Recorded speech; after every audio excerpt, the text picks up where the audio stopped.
Aujourd'hui, je vais te parler d'un pays à 2 heures de Paris en avion, cheap, où les plages font rêver, où tu peux à la fois découvrir une culture mais aussi faire la fête. J'avais envie de te parler du Portugal car c'est pour moi l'un des lieux incontournables en Europe et c'est l'un de mes voyages que j'ai le plus apprécié.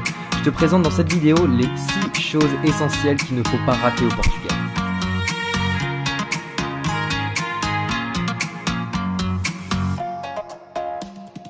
Numéro 1, déjà je te conseille de voyager en train et notamment de prendre un One Country Pass de chez Interrail. Le billet coûte seulement 60 € et tu peux facilement voyager de Porto à l'Algarve au sud en passant par Lisbonne. D'ailleurs, le départ de Lisbonne jusqu'au sud te fait passer par le pont du 25 avril, un point de vue imprenable sur la ville. Les trajets sont rapides et absolument pas fatigants contrairement à d'autres pays prisés par les gens passant par Interrail comme la Hongrie ou la Croatie. Je te conseille fortement d'envisager ton voyage dans le pays en prenant cette solution de transport. Numéro 2, découvrir Porto. Alors Porto peut se faire en un gros week-end de 3 jours mais tu peux t'attarder davantage notamment en rentrant dans les terres pour découvrir la vallée du Douro. Les incontournables à Porto restent le pont Dom Luís, au centre de la vieille ville, les ruelles montantes et descendantes et les caves de Porto, très réputées. Bref, Porto peut plaire à tous les voyageurs, que tu ailles en couple, en famille ou avec tes potes, tout le monde trouvera son compte.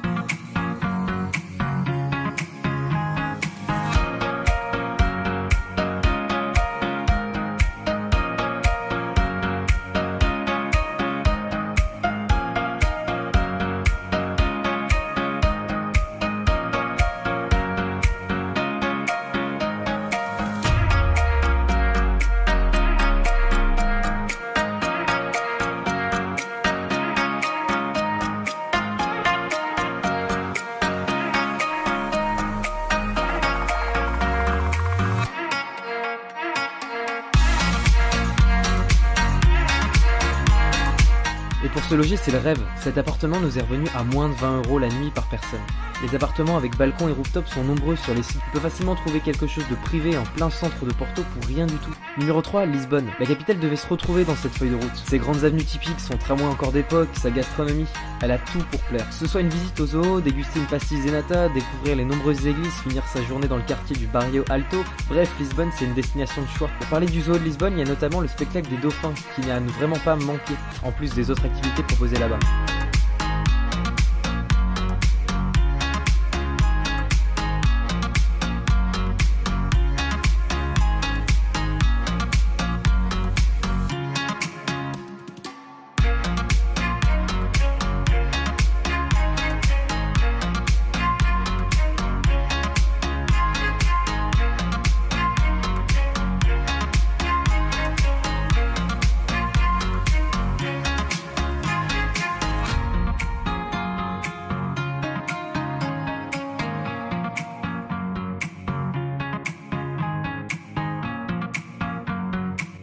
Et puis là encore, le logement te coûtera pas un bras. De nombreux Airbnb sont disponibles et même au dernier moment.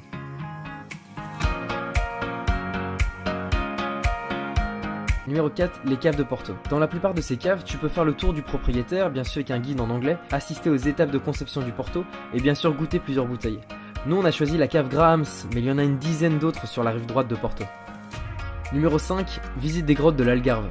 La beauté de l'Algarve est incroyable. De l'est à l'ouest, je te conseille de passer la fin de ton périple sur les plages de sable orangé du sud du Portugal. Là-bas, tu pourras faire un tas de choses comme des sports nautiques, du kayak, du bateau. Le mieux reste encore de prendre un ticket pour la découverte de nombreuses grottes et plages à accès maritime le long de l'Algarve. Nous, on a choisi la ville d'Albufeira pour en même temps y faire la fête. Et ça a été un excellent choix. Entre découverte naturelle et grosse soirée, l'Algarve est un carrefour parfait.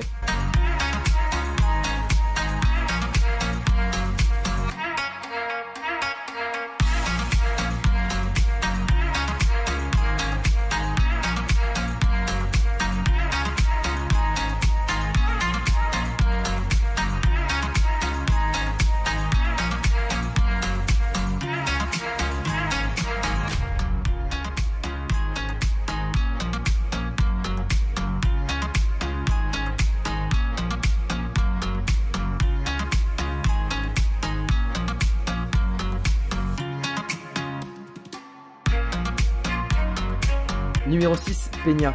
Ça a été une aventure dans une aventure. Tu pars en train de Lisbonne, je rappelle qu'avec Interrail ça te coûte rien, et puis à toi de te débrouiller pour prendre un tuk-tuk, l'option la moins chère pour monter jusqu'au palais, qui se trouve à 500 mètres d'altitude. Là encore ça a été très drôle puis une belle balade. Le palais de Peña est situé sur l'une des cimes de la Serra Sintra, au cœur d'un parc de 200 hectares sur la ville de Sintra au Portugal. et se caractérise par ses couleurs vives jaune et rouge. À 1 heure en train de Lisbonne, on a été tenté par le dépaysement qu'offre le parc et le village en amont, mais surtout pour passer une journée au calme. Paris réussi avec Peña, en plus d'être magnifique, le palais est gorgé d'histoire. Voilà, Stop 6 est maintenant terminé, j'espère que ce nouveau format de vidéo t'a plu, c'est un de mes premiers et je compte continuer un peu sur des vidéos dans ce même genre. Je t'invite à me suivre sur les réseaux sociaux qui sont Instagram et Facebook. Mon aventure en Asie commence très prochainement, j'invite donc à t'abonner à cette chaîne YouTube pour manquer aucune des vidéos qui vont y paraître. Voilà, c'est tout pour moi, ciao les gars.